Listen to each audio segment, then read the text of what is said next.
Hey everybody, what is going on? So I hope you are all having a wonderful, wonderful weekend. So I wanted to discuss with you Bob Chapek and Bob Iger. Okay, now as you all know, back in February, it was announced that Bob Chapek was going to be the new Disney CEO. Now, when Chapek and Iger made this announcement, they made it very clear. Chapek is the CEO. And Iger is going to focus purely on the creative aspect of the company, right? They made it very clear back in February that that was the role of these two men. Now, ever since then, it's been an entirely different thing, at least optics-wise, okay? Just not too long after that announcement of Bob Chapek taking over the CEO role, there was a quarterly meeting or whatever, and Bob Iger would continuously step in to answer questions for Bob Chapek. And I was watching it or listening to it, and I was like, that's kind of weird. You know, he's the new CEO, Chapek, and the old CEO is stepping in and kind of handling all the tough questions. It didn't look that good, but I'm like, you know what? You know, maybe that was just for that meeting. It'll pass. But it never did. It never did, because then the COVID-19 situation started to really kick into high gear, and there were talks about shutting down the parks, right? You all remember this back in early March. And it wasn't Bob Chapek, the newly minted Disney CEO, that made the call to the governor of California, Governor Gavin Newsom. It was, you guessed it, Bob Iger. And that's when my antenna started to go up a little bit. Okay, why is Bob Iger, who just announced a month ago, back in February, that he was only handling the creative aspect of the company, why is he stepping in and making calls to Governor Newsom in regards to shutting down the Disney parks due to a pandemic?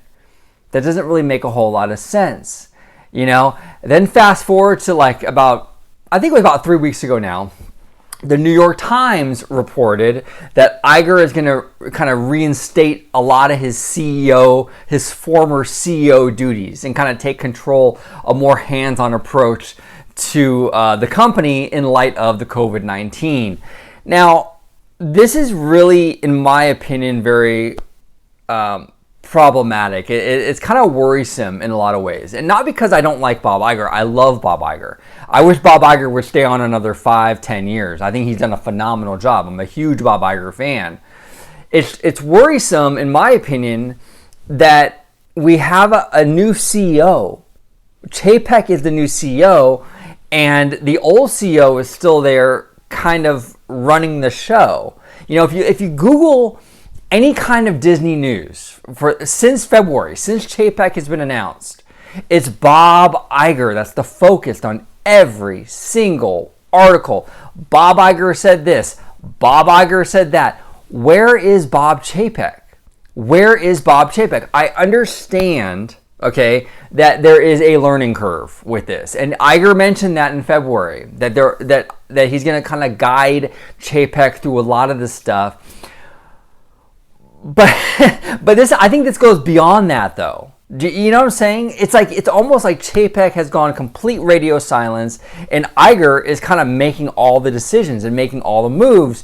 And it doesn't look like he's guiding Chapek. It looks like Iger is stepping in and kind of doing his job.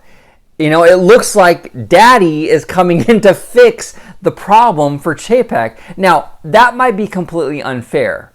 That might be completely unfair because, you know, I'm not in the company. I don't know the day-to-day workings. That might not be true, but the optics are that. That's the optics that Daddy Iger is fixing the problem for Chapek. That's the optics. Whether it's fair or unfair, that's irrelevant. The optics are there, and optics matter. A lot of fans will say, "Well, optics don't really count. Don't really.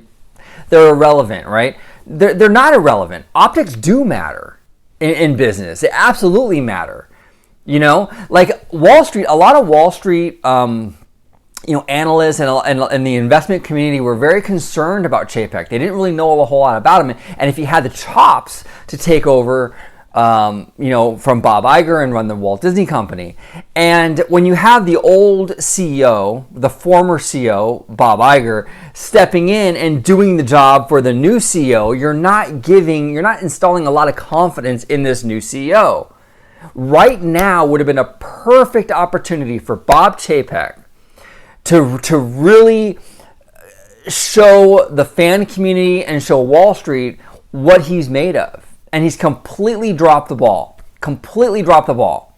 If I was Chapek, what I would have done is I would have come out and said, I'm going to enlist Bob Iger because of his experience and because of the phenomenal job he did running the Walt Disney Company. I'm going to enlist Bob Iger to kind of be my co-CEO temporarily during the COVID-19 pandemic to guide me through this storm. But make it clear it's Chapek's decision to do so. Let the Wall Street community, let the fans know Chapek's in charge and he is enlisting Bob Iger to help. Instead, it's completely the opposite. Iger's coming in, he's going to step in, he's going to fix it for Chapek, he's going to handle it for Chapek. The optics are absolute garbage. And again, I've been on the side of having an open mind about Chapek. I've made video after video after video telling my audience to have an open mind. You don't know these guys until they get in that position and run it themselves, right? I've been a big proponent of having an open mind, but the way that Chapek has handled the pandemic since he became the CEO has been terrible. He's been completely missing in action. It's almost like he's more irrelevant now as CEO than he was when he was running the Parks and Experiences and Products division. It's really bad, you guys. It's really, really bad. Now, again, this is purely based on an outsider's perspective. I'm giving you my point of view, my opinion, based on what I'm seeing from the outside. I'm not an insider. I don't work closely with Bob Iger and Bob Chapek. I don't know the inner workings of what they're doing behind the scenes.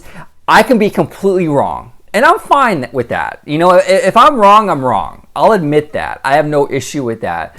But the optics that they're giving, the optics they're projecting to the public is that Chapek is out of his league and Iger has to come in and kind of handle it for him, is the optics. Whether that's fair, true, or not, it's the optics.